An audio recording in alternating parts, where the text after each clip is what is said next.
Okay, so just for CPD for today, I said I would go through a few things, one of which was to do with assignments in Google Classroom. So for some of us, we might have set up a test that's self-correcting. So I just set up this simple one here. It just has one question that's worth 100 points. I have other videos on how to actually set up a self-correcting form, usually only for lower order questions like this. And then you can set up um, other questions that you may have to go back and correct yourself. That would be for higher order things or places where you have more text that you have to add. So anyway, back to this. I'm going to go into my test class for CPD for today. And when we click into there, I want to go into my classwork. Now, it's very important when we have our test form, so our test form here, you can go and click on this send link. And when you click send, there's three options. This would be if you wanted to email it to someone. You could click on the link here if you want to share the link, and then you can embed it. So the first two are the ones that you're probably going to use most. I would share the link here if it was a survey that you wanted to do publicly. You can even shorten the URL so it makes it smaller. Or if you want to email it to maybe all staff to fill out a survey, I would use these two options.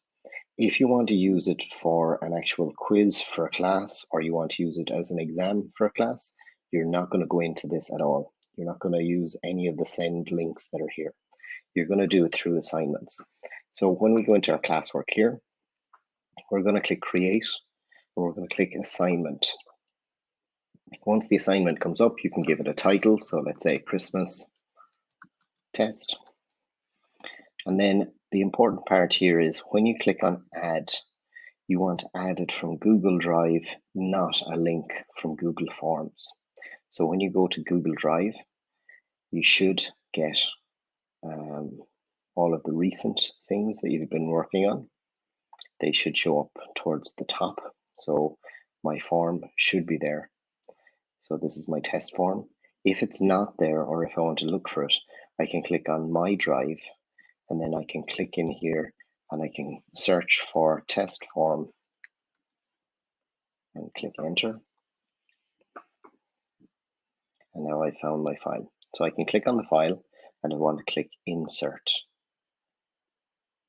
Okay, so one thing that you have to check is just check to make sure that grade importing is down below here. And then once you select that, all the grades from your automatically corrected quiz will go into the gradebook. On the right hand side here, you can say what class is it for. So I have the class there. All the students are who I want to target. If you want to put a certain number of points, so if let's say this quiz was only worth 50% of something, you could give it out of 50 marks rather than 100, or you can leave it ungraded if you want. You can put a due date here. Don't forget, when you put a due date, you should also give a time. Otherwise, it will go off at 12 midnight, reminding them that they haven't put in whatever it is. So usually I just go with 1600 hours because that's going to be the end of the school day. And it puts it in for 4 p.m. The next thing then is if you want to put a topic on it. So you can create a topic or you can leave it blank. And then we'll deal with rubrics later, but they can be handy as well. So if you're all ready to go, you can click assign.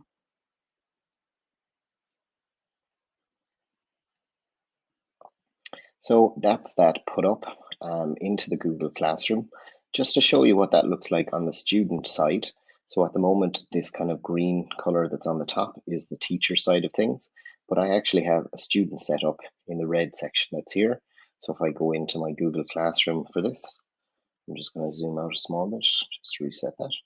And in my classwork or even in the stream, I can see that I have a new assignment that's here. So I can click into this.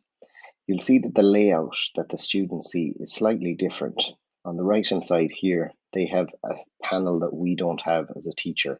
And this is where they'll add extra work or add different things to their assignment. They can also do private comments or they can do class comments down below here. They'll click through to their test form.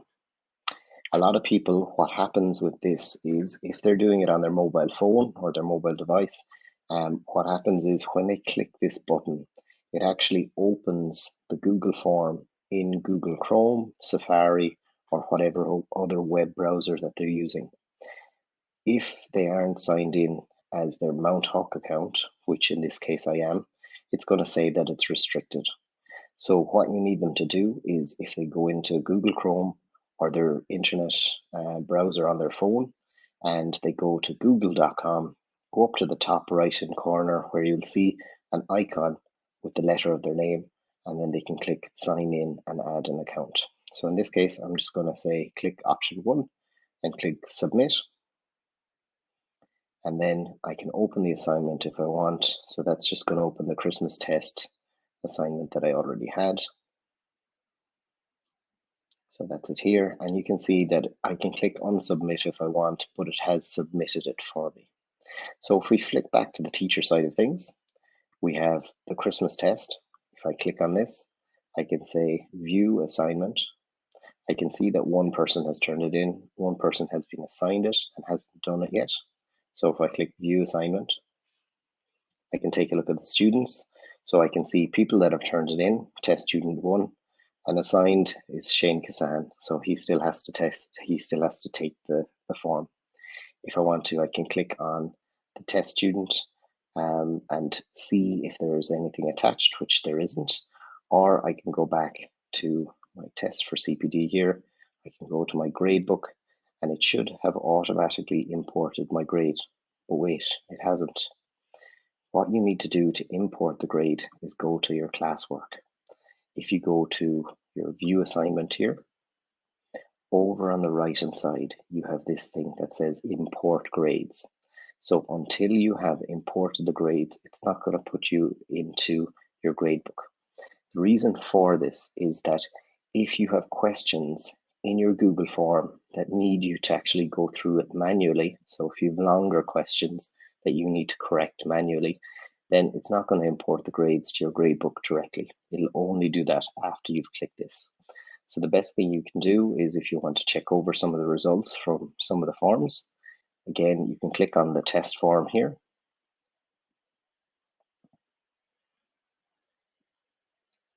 You can see you go into forms.google.com and you can see the responses.